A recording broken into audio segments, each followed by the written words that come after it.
In this one we're looking at the difference between typing and using text in Google Keep compared to Google Docs. So to get started I'm just going to type something which is supposed to be the word 2 days, and it isn't because I've misspelt. So there's no squiggly lines and therefore there's no spell checker.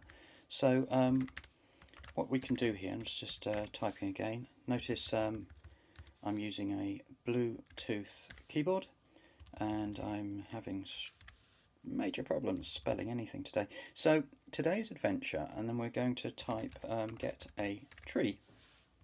Once again, looking at spelling is a problem today. So get a tree. Now what else can we do in Google Keep at the moment? So we know there's no spell checker, that's fine. If I hit plus, I can take photos, insert images from this mobile, do a drawing, which I'm not going to demonstrate in this one because it's about text, recording and tick boxes. On the right hand side here, bottom right, we can see that we can make some copies. What we can do is also send this to Google Docs, which I will demonstrate in the second part. So what happens is that's pretty much it. So we're typing away very happily. My question is, should I use Google Keep to say write some notes, paragraphs, or should I really use Google Docs? The only way is to go to the second part of this video.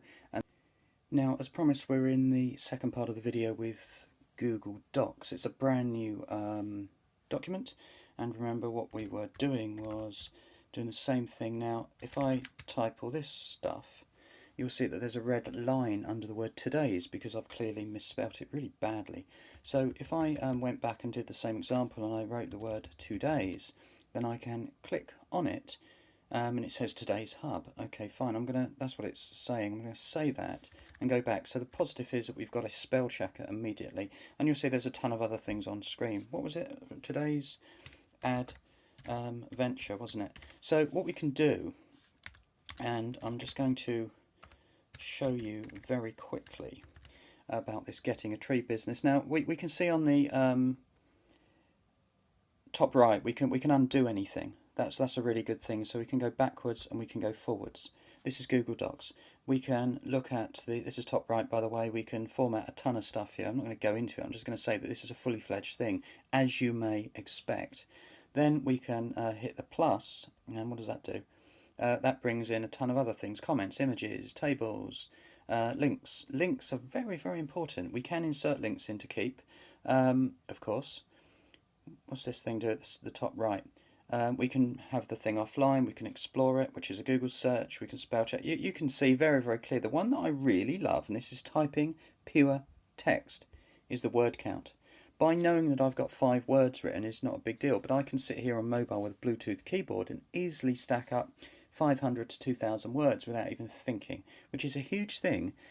Bear in mind if you're out literally at a coffee shop or at a library or just somewhere else that you work, which is just easy, because if you have that creativity to say, look, I'm in the mode of writing, get on with it, often you might not wish or feel to be doing that when you are on, say, your workstation or something else around. So final thing then is you can clearly see this is the difference. We can, if we like, let's say we want to highlight the keyword there and we can hit bold.